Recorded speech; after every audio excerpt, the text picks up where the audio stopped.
Voltamos com 9 minutos, que traz hoje o diretor regional do Senai Espírito Santo, Robson Cardoso. Robson, apenas repetindo, os cursos então são definidos a partir das demandas das indústrias, que vocês de uma certa maneira projetam e a partir daí buscam atender. Vocês não trabalham em função assim, de uma pesquisa de mercado que tenta adivinhar, digamos assim, o que seria demandado não, né? Vocês partem de um fato mais concreto. Exatamente. O Senai, vale ressaltar, no começo do Senai, era muito comum você repetir as ocupações em todas as unidades do Senai. Por exemplo, todas as escolas tinham maçonaria, todas as escolas tinham mecânico automóvel, todas as escolas tinham mecânico geral. Hoje não, o Senai tem um grande programa de nível nacional de prospecção de mercado. Entendeu? Então, antes de abrir qualquer tipo de curso novo, você faz uma prospecção para sentir se aquele produto ele vai ter aceitação no mercado. A gente percebe muita singularidade, muita diferença, por exemplo, em região norte, região sul e Grande Vitória.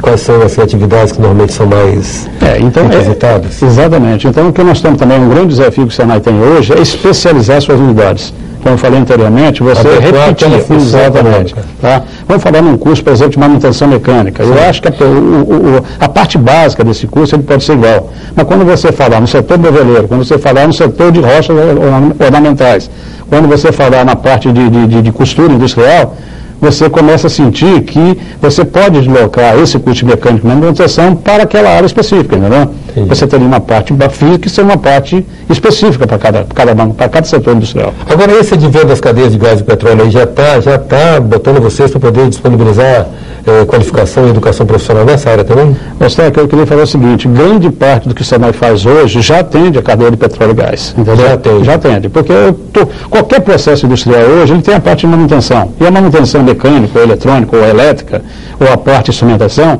tá? A ciência é a mesma. O que muda são os processos, entendeu? As variáveis que controlam esse processo, entendeu?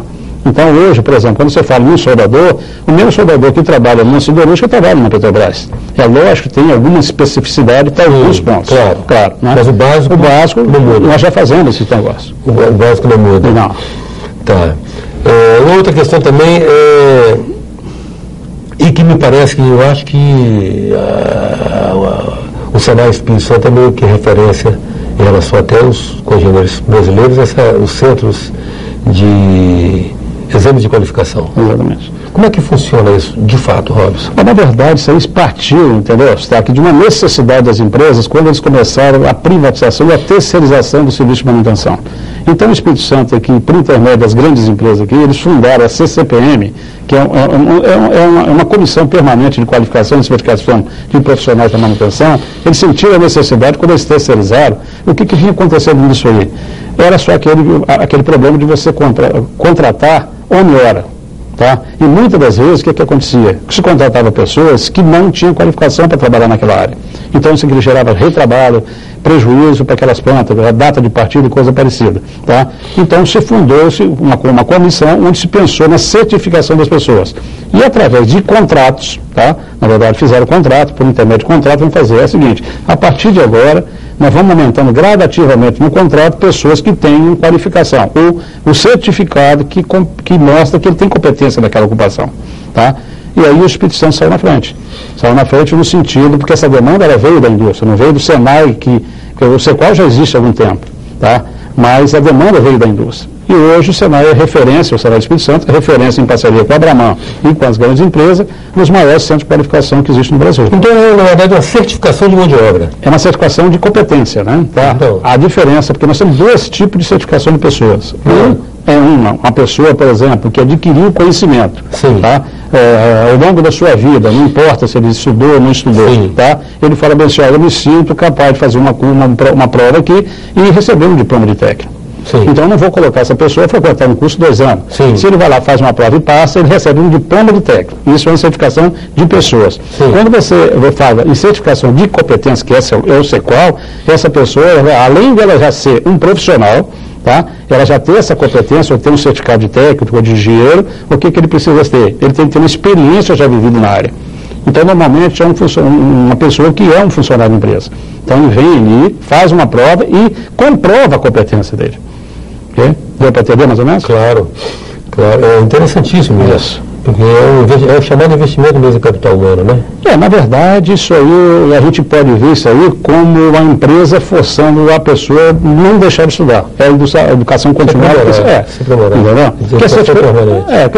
A certificação simplesmente é uma consequência.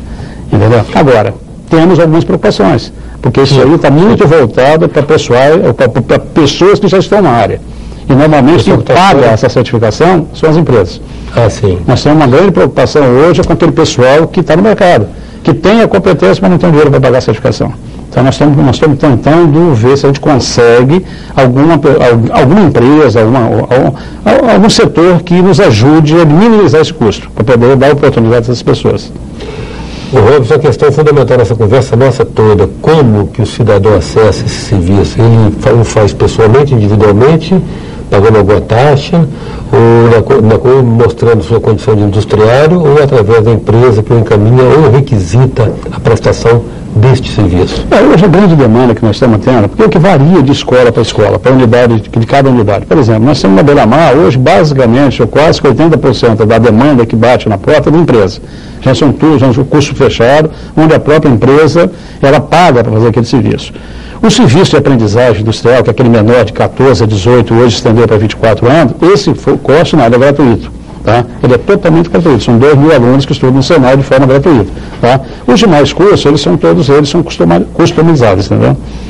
Então, a comunidade pode procurar o Senai em determinados cursos, na grande variedade de cursos que a gente tem, nesse setor de metalmecânica, alimento, na parte de elétrica, eletrônica, automação, ele procura o Senai para se aperfeiçoar por conta própria. Quando você fala comunidade, você está falando fisicamente daquela comunidade do entorno ou comunidade geral? Comunidade de um modo geral. Aquela comunidade que, muitas vezes também, o aluno ele pode ser empregado da empresa, mas ele vem como comunidade porque quem está pagando aquela matrícula é ele, né? Eu só agradeço muito a sua presença aqui e essas explicações a nós e aos nossos telespectadores, dado até a relevância desse assunto. Eu que agradeço e coloco o Senai à disposição de toda a comunidade, de quem precisar. Em 9 minutos, hoje a presença do diretor regional do Senai Espírito Santo, Robson Cardoso. Até já. Sou passageiro do tempo, tentando entender erro e acertos caminhos, aprendendo a viver. 9 minutos. Oferecimento.